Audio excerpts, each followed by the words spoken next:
Good morning from Bobblehead Homestead. I am Jeff. Today is Tuesday. 65 rain last night, sprinkling right now. It's supposed to rain all day today and all day tomorrow.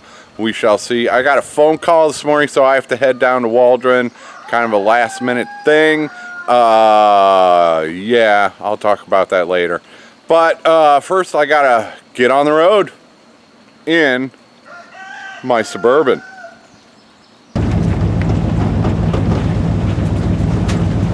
Country road traffic jam. Couple of loose cows. They're pretty black ones. Yeah, you are. No, stay on the side of the road. All right, pick a lane. Pick a lane. Which way are you going? No, no. Something tells me they've been through this before.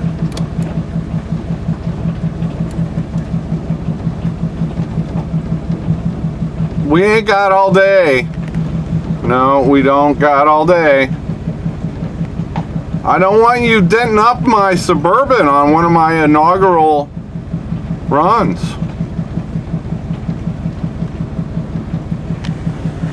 Yeah, I think that's probably where you're supposed to be over there. See, they're all looking. They're all looking at you funny.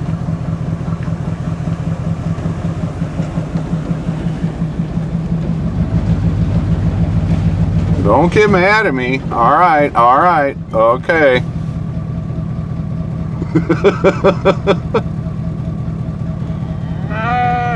Yeah, see, they're calling you.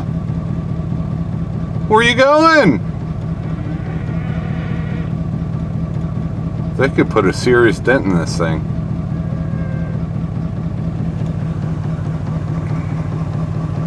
Look at all that lush green grass out there. That's where you want to be. Yep, that's where you want to be. I'm going to stare down with a protective cow.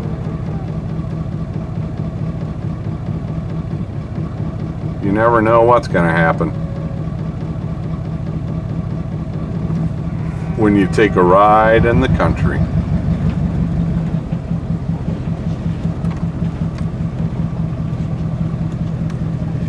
Oh, yeah.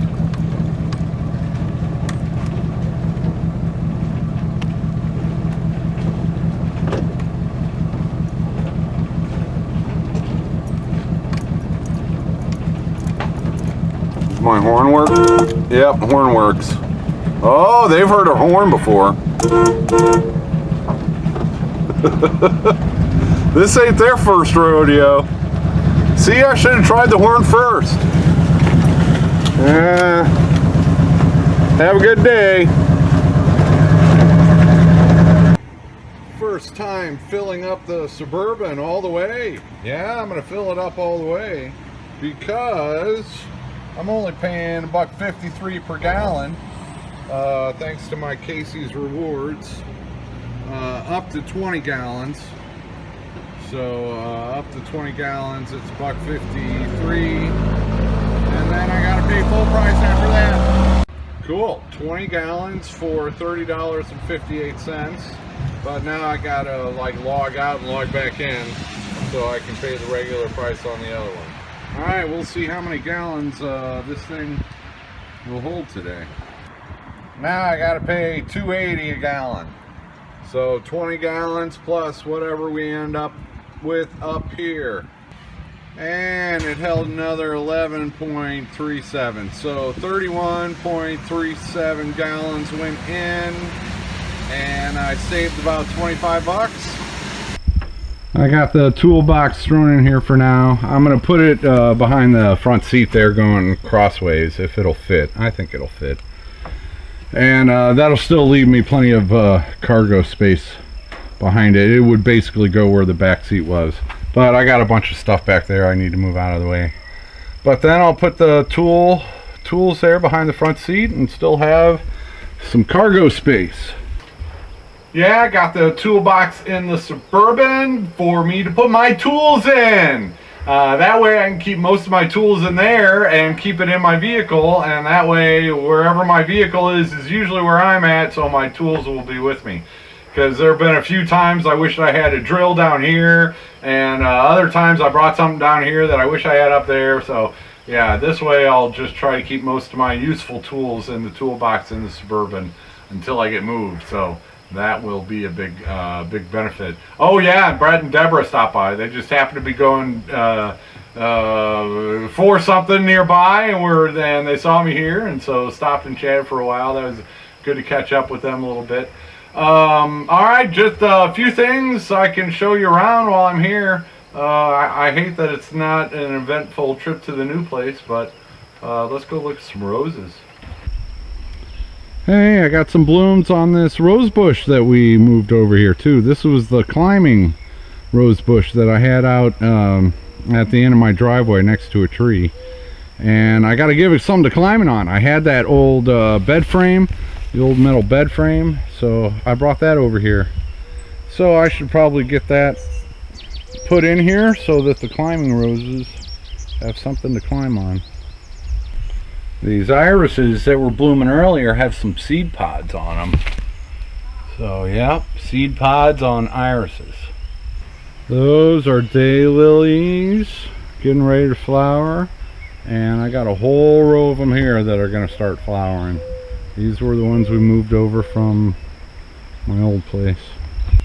Yeah, a lot of people would be like, dude, you got to mow your yard. Yeah, well, look at all these little white flowers. Those are cool. I'm sure there are birds and bees and insects that appreciate having them. And I'm not a mow your yard kind of guy anymore, unless you got animals mowing it, or you know, if you live in a city or a suburb where you've got people on top of each other, then you should probably be mowing your yard. But out here, I really don't care. I would rather look at nature.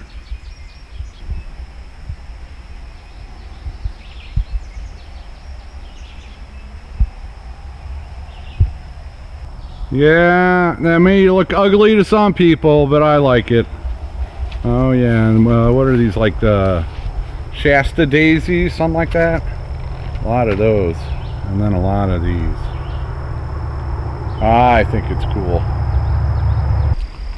Here's that big cedar tree that Drew was standing by, and a bunch of people thought this was poison ivy, but it is not poison ivy. I don't know what it is, but it's got those little berry things, little balls growing on it. Yep, more of them in there. Oh, yeah. So I'm not exactly sure what it is, but I'm pretty sure it's not poison ivy. Poison ivy, the leaves don't get that big. In any event, I want to protect this cedar tree, so I will be finding out where it's coming out of the ground and trying to get rid of it. And I still get it every day. When are you moving? When are you moving? When's the move day? When are you moving? What date are you moving?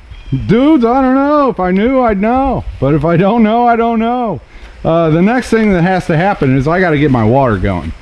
So there's still some leaks in the plumbing to the well. And then I also need, this is a sand filter, a 2-chamber sand filter. And so that has to be serviced or bypassed, one of the two.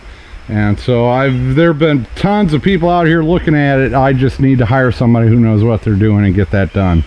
So that once I get my truck sold, I'll have the funds available, and hopefully I can get my water going. And I'd like to get the sand filter going. Those work really well, but you got to keep servicing them on a regular basis. And if you don't service them, then your water can be really bad, and I don't want that. And then once I get that all going, then I can think about replacing this well house, because it's rotted out and they already tore off the back of it. But yeah, this is the next thing that needs to happen before I can think about moving, is I gotta have water, and preferably filtered water. Once my water situation has been resolved, then I gotta figure out the air conditioning. It's got a central air conditioning unit, and I've had somebody looking at it, but they didn't know what they were doing well enough to get it going again. So I need to hire someone who knows what they're doing, and yeah, when I get the money, I'll get the money.